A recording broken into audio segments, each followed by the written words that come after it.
Yeah, it was quite wild thing.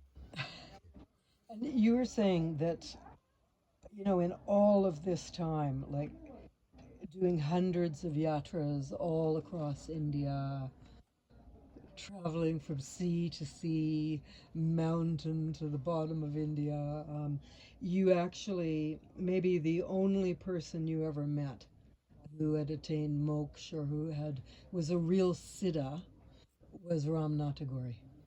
Yeah, obviously, because he's the one who showed me this path. Right. Right? But no other yogis anywhere. No, At I the could not. Kumbh Melas in Haridwar. Yeah, maybe a few I have had darshan and all, but not really met, Mm. the real ones. I could see like it was different thing. I mean, it must be kind of hard to keep the faith Yeah, it is.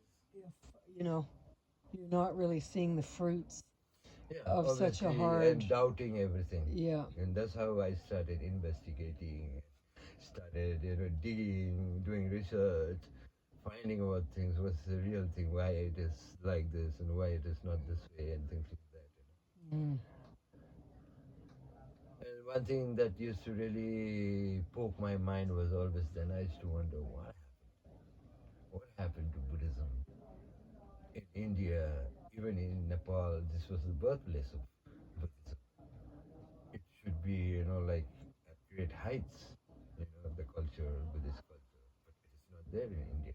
Like this was one thing that it's just spin me around.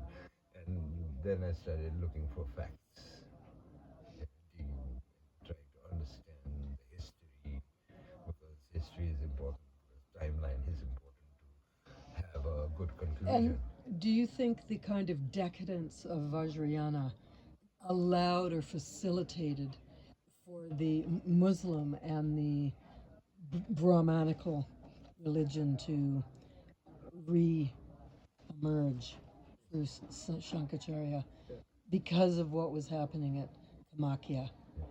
and that people had kind of lost their true path, their true Yes, way. yes. Yeah, they did.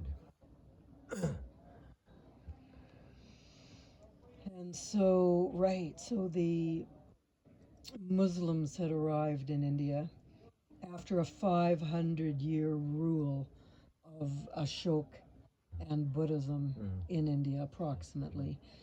And then they ruled for 600 years, but the Shankaracharya was actually in cahoots with them, being really angry at the Buddhists because the Brahmins had lost all their power This is what it is. towards the end, in the beginning of the Yeah, it is Upanishads, right. the end of the Vedas, Yeah, and because the Brahmins, they wanted to overcome all these things, mm, right? And they were looking for a chance, to do this, their work of destruction and killing and all these things. And they were the ones to do all these things, because there's a history about a king called Pushyamitra. So his name mm. is Pushyamitra. So he was a Brahmin king and he became very powerful, and Mm. that's how he destroyed, Magadh, the kingdom of Magadh.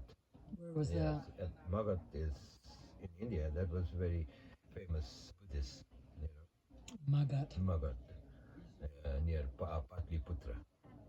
Patliputra, that is where Asoka was. Are we talking about Orissa? Yeah, not really Orissa, but the main Gangetic plain, Mm. you know. So Like the where Sanchi was? yeah, Sachi is in Bihar, right? No, it's in Madhya Pradesh. Yeah, oh, I mean, sorry. Yes, in Madhya Pradesh. Mm. So actually, in the beginning, if you look at it, it was all Buddhist, everywhere, Yeah. and they were all Naga people, Yakshas, and the Kirats and the Kinnars. So they were all Buddhists at that time, and then slowly this Buddhism was wiped out by this Brahmin cult.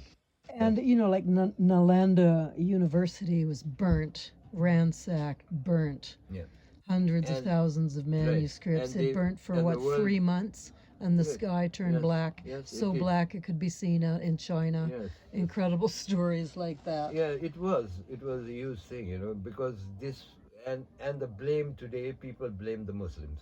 Right. Right? They say, oh, this Muslim, they did that and all. And Mm. it was structured by the Brahmins. Right. Actually, it was the Brahmins who burned Nalanda. It's not the Muslims.